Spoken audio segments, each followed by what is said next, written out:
Pripyat is a new town, built for the workers employed at the nearby Tsjernobyl nuclear power station.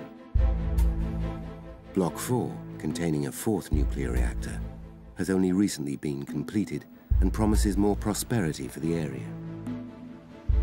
But the sunny confidence in this Atomgrad, or atomic city, masks a darker reality. Alarmed by the bombing of Hiroshima and Nagasaki, the Soviet leader Joseph Stalin ordered his nuclear scientists to go all out to build the Red Bomb. A rush to achieve nuclear parity with the West, many corners were cut in design and safety. Reactor number 4 is due to have its annual maintenance shutdown. It's an ideal opportunity to carry out the long overdue safety test. The night shift has just come on duty. It's only a skeleton crew, but they will now be responsible for conducting the safety test aborted earlier in the day. And it starts to lower the control rods into the core, and power levels begin to fall. Back in the control room, Toptunov has made a mistake setting the control rods. Power levels have now fallen too low to carry out the safety test. It's almost a complete shutdown. What's more, reactor number 4 is extremely unstable when operating at low power. Recent promotion. Dyatlov is keen to impress his bosses. He has his orders. They must go ahead and carry out the safety test as instructed. Это большая ошибка. Нужно что-то же делать. Я говорил вам, мало мощности, мало. Akimov and Toptunov think that it's too risky. Power levels are too low, and the test should be abandoned. But Dyatlov says he's prepared to take responsibility. Dyatlov orders Toptunov to raise the control rods, thereby increasing the power of the reactor. In the control room, Toptunov has removed enough rods to increase output levels from reactor number 4. But it's still only 7% of output, well short of the minimum 20% required to carry out the safety test. They need to raise more rods, but to do so they must disable the automatic shutdown mechanism designed to prevent the reactor going into meltdown. Toptunov is very worried and says it's too dangerous. Anxious to carry out the test as ordered, Dyatlov switches off the automatic override himself. Power now begins to rise dramatically. The core overheats like a radioactive volcano. Toptunov is frightened by the readings on the instruments and the growing instability. 36 seconds after the beginning of the test, Akimov presses the emergency panic button for immediate shutdown of the reactor. But it's too late. There's not enough time to stop the chain reaction. In 4 seconds, it reaches 100 times normal power level.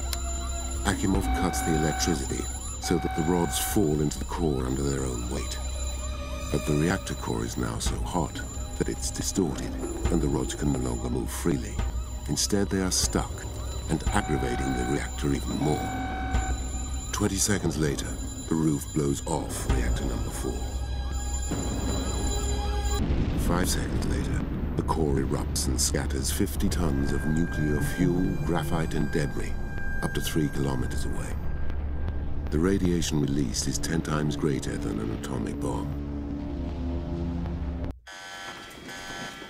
Plant Director Brukhanov arrives at the power station to ascertain the extent of the damage for himself. He is met there by Chief Engineer Fomin. Brukhanov and Fomin cannot bear to even contemplate the unthinkable. They seem unable to grasp the severity of the situation. The reactor must be intact. They agree that they will have to inform Vladimir Marin of the Central Committee's atomic sector.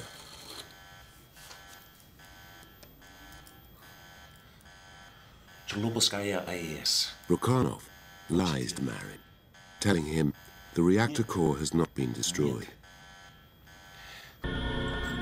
Radiation levels in Pripyat are now enormous.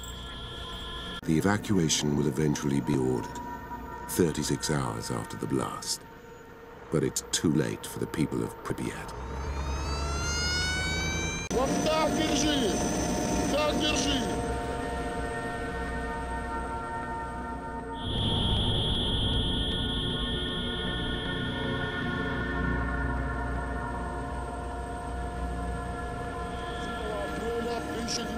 1986 года с высоты 220 метров. Viktor Brukhanov, Nikolai Fomin, and Anatoly Dyatlov will be tried in August 1987. Brukhanov receives a 10-year sentence. Fomin attempts to commit suicide, but he and Dyatlov receive 7- and 5-year sentences for negligence. Chernobyl is the world's worst nuclear disaster. The legacy of radiation contamination will last for centuries and claim hundreds of thousands more victims than Hiroshima and Nagasaki combined. More than 5 million people live on radiation-contaminated land, and they will develop new cancers and genetic mutations. There is no so-called peaceful atom. Chernobyl is humanity's final warning.